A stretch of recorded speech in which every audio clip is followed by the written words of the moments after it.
Welcome to today's edition of the show podcast. The Senate is expected to vote within days on the confirmation of U.S. Republic Debra A.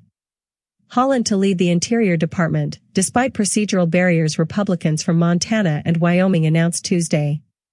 Republican Senators Steve Daines of Montana and Cynthia Lummis of Wyoming placed holds on Haaland's nomination, meaning the chamber now must take an additional procedural vote before advancing to a final vote on her confirmation. But Lummis and Daines' moves will likely not hurt Haaland's chances of eventually being confirmed as Interior Secretary. Senate moderates seen as potential swing votes including Republicans Lisa Murkowksi of Alaska and Susan Collins of Maine and West Virginia Democrat Joe Manchin III have pledged their support.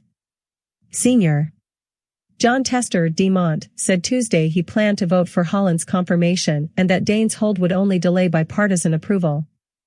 "It's an attempt to hold up the nomination," Tester said.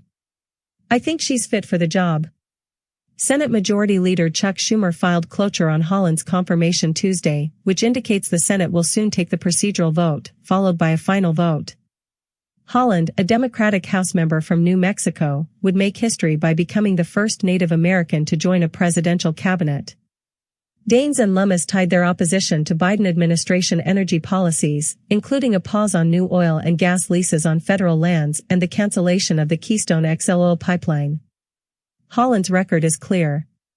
She opposes pipelines and fossil fuels, ignores science when it comes to wildlife management, and wants to ban trapping on public lands, Daines said in a tweet announcing his hold. Lummis said through a spokesman the oil and gas pause could cost Wyoming nearly $13 billion in tax revenue. "Haaland will be a champion of this and even more radical policies, and I am committed to doing anything I can to fight the Biden and Haaland job-killing agenda," she said. Daines is possibly Haaland's most vocal critic in the Senate and has signaled for weeks he would move to delay her confirmation. He was among the first to announce his opposition to her nomination, irking some of Haaland's Native American supporters in his state who said he should have at least kept an open mind through her confirmation hearing at the Senate Energy and Natural Resources Committee. After the committee confirmation hearing last month, where Republicans grilled Haaland on Biden energy policies, Daines followed up with 86 written questions, more than any other member of the panel on a range of interior issues. Haaland's confirmation has already taken longer than that of any other interior secretary in modern history.